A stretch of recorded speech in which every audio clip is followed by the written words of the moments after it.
Lastly, ano naman ang characteristic and composition of eggs?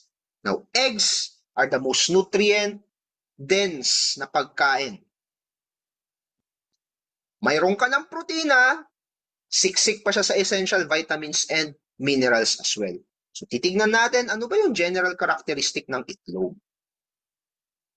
Ang itlog ay may balanced nutrient composition. It means they contain high-quality protein, so may protina sila, may essential vitamins, may minerals, and they have a little bit of carbohydrates. They're low in carbohydrates. Ito yung reason kung bakit superior daw ang itlog.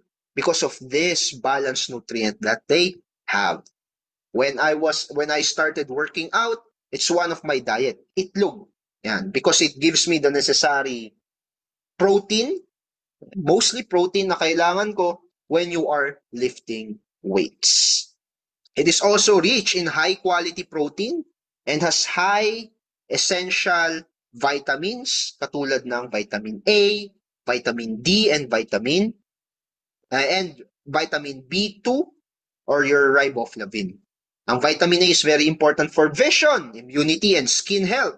Whereas ang vitamin D naman is essential for bone health and calcium absorption. At the same time, ang iyong itlog ay mayaman sa iron. Okay? Your egg yolk, for example, contains hemi-iron, making it one of the best sources of dietary iron.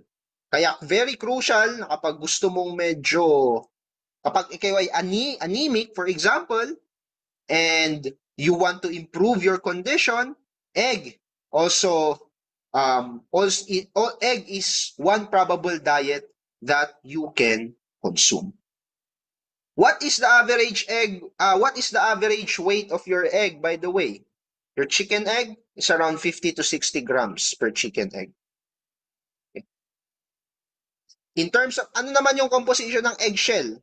Your eggshell naman is composed of what? Hindi yan kinakain, but it is high in calcium, particularly calcium carbonate. Now let's look at some chemical composition of the egg components. Ano yung three major components of your egg? We have yolk, albumin, and the shell. Your yolk comprises around 31% of the egg. And ito yung nagpo-provide ng protein, fat, cholesterol, vitamin A, D, E, and iron. So ito yung tignan nyo. Mataas po ang fat content ng yolk. Okay?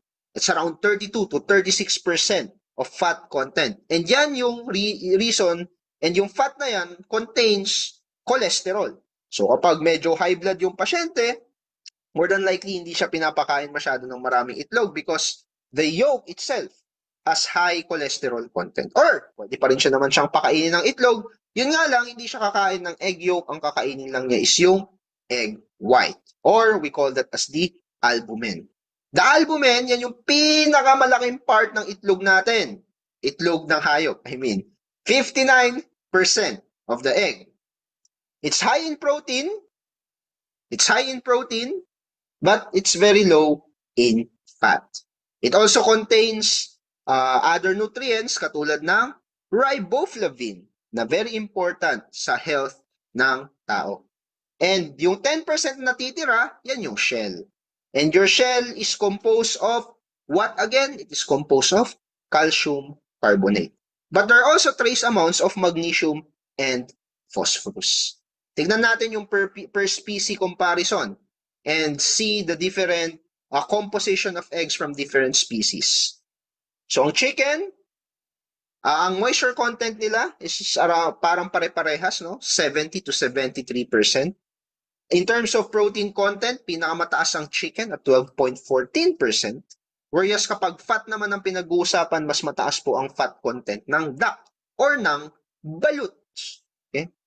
Ang ash content naman, basically halos pare-parehas lang sila. But this ash content is composed of iron and vitamin B12 that is also very important and may nutritional benefit talaga yan sa consumer. The nutritional value of the eggs lies on these three. yung energy na pinoprovide niya, and some macronutrients, even yung micronutrient profile, and they also have some functional properties. Ang 100 grams na itlog, so siguro dalawang itlog yan, can provide you with around 155 calories. It contains very essential amino acids, and in terms of fat, nagpo-provide rin yan ng omega-3 fatty acid na very beneficial for brain and heart health. So kahit na nasabi ko kanina na kapag ikaw ay may high blood, let's say, or may sakit sa puso, not necessarily naman na bawal sa iyo ang itlog. Maaring yung itlog, maaring yung itlog na yon, kailangan mo yung omega-3 fatty acid niya, which is very essential for heart health. It's also very important in micronutrients such as vitamin A, D, E, and riboflavin na kailangan for immune function.